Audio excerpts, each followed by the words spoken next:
Welcome to our world of fun! Let's learn together! It's time to study! Let's go!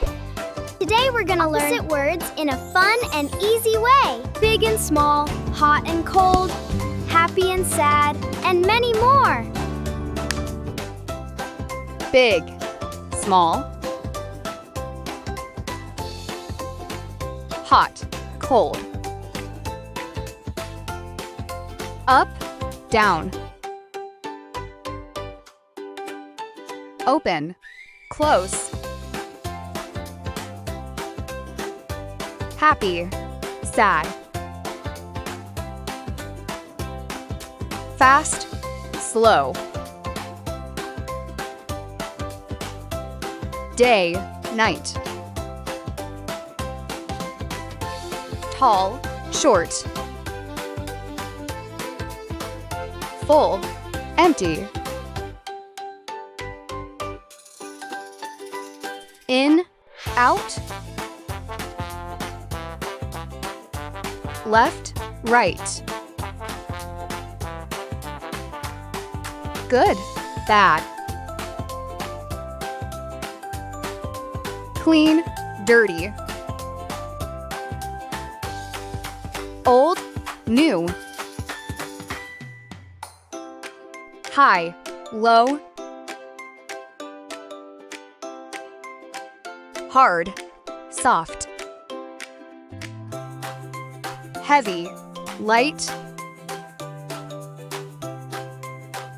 wet, dry, near, far, rich, poor, thick, thin, strong, weak,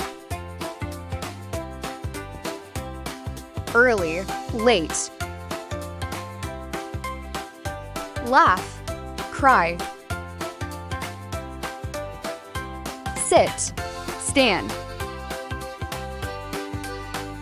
push, pull,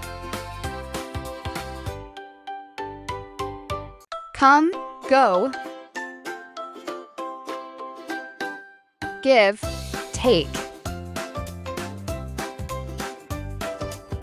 buy, sell, start, finish, young, old, long, short, before, after, loud, quiet, inside, outside, first, last, same, different, win, lose, smile, frown, above, below. Awesome job! You learned so many opposite words today. Keep practicing every day and you'll become an English star. See you in the next fun learning video. Great job, little stars! You learned something new today. Don't forget to like, subscribe, and ring the bell. See you in the next fun lesson on Study Study. Bye-bye!